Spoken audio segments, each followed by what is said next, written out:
if this was a bloody big book, we'd just be finishing chapter 2. And, the conclusion of chapter 2 would be this has been a very interesting and very important innovation. And chapter 3 will start to explain why the mad rush to use the original blockchain is going to, I think it's going to fall in a heap. But what will continue to develop are these third generation, very exciting things. R3 and Hyperledger, very exciting. Every cloud has a silver lining, and if the silver lining of the hype is that it created a lot of interest and a lot of investment in new R&D, then that's great.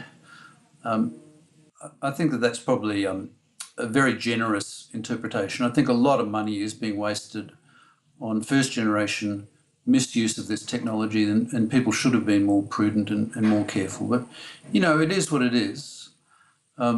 Without a doubt, the very good thing that's coming out of the original invention is that it is inspiring a lot of innovation.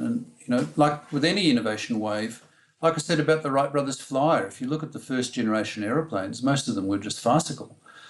But 10, 15, 20 years after the flyer, you had a real airline industry.